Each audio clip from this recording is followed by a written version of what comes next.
Prilika o izgubljeni ovci govori o tem, kako Bog nikogar ne zapusti, ampak vsakega rešuje. Druga podobna prilika o izgubljenem sinu pravi o tem, da se je sin izgubil in oče ga ni šel iskat, ampak ga je čakal doma in ko se je vrnil, mu je šel naproti, ga objel in mu vrnil dostojanstvo. Pri izgubljeni ovci se Jezusova misel usmeri v izgubljenost. Ovca se je zapletla v trnje in se sama ne more rešiti, zato potrebuje pomoč pastirja. Pastir se tega zaveda, zato pusti na milost in nemilost vso čredo in gre reševati ovco, ki se je izgubila. In ko jo najde, jo vesel zadene na svoje rame in nese domov. Bog noče, da se bi pogubil nobeden od njegovih sinov in hčera. To je središče evangelija. Prav zato je poslal svojega sina na svet, da je živel tudi najbolj temne in najbolj težke trenutke, da bi se približal vsem izgubljenim sinovom in hčeram in jim pomagal na poti k rešitvi, na poti k očetu, na poti k vrnjenemu dostojanstvu.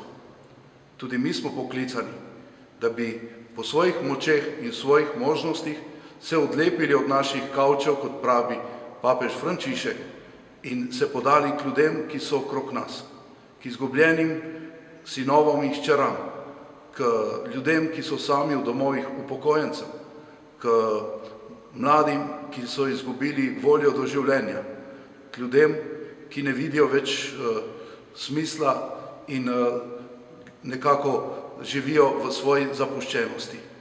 Prav vsem tem nas vabi Gospod, še posebej s tem, ko je sam rekel: bolan sem bil in ste me obiskali, bil sem revež in ste mi pomagali.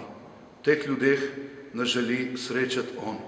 In prav v teh dneh, ko se spominjamo njegovega prihoda v revščino človeškega bivanja, želi biti še posebej blizu vsem, ki so ubogi, vsem, ki so zapuščeni, vsem, ki so se tudi zaplezali kot izgubljena ovca.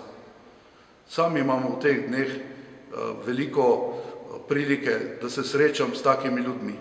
In tudi praznovanje Božiča je povezano prav z njimi.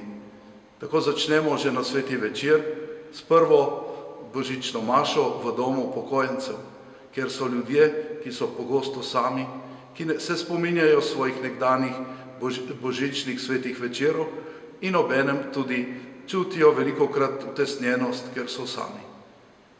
Božično praznovanje nekako zaključimo s kosilom za brezdomce. S temi ljudmi, ki so se nekako odpisali od življenja, ki živijo na robu, želimo zaključiti božične praznike in deliti tisto ljubezen, ki jo lahko da samo Bog, ki je v svojem sinu postal človek, otrok, preprostem betlehemskem hlebu.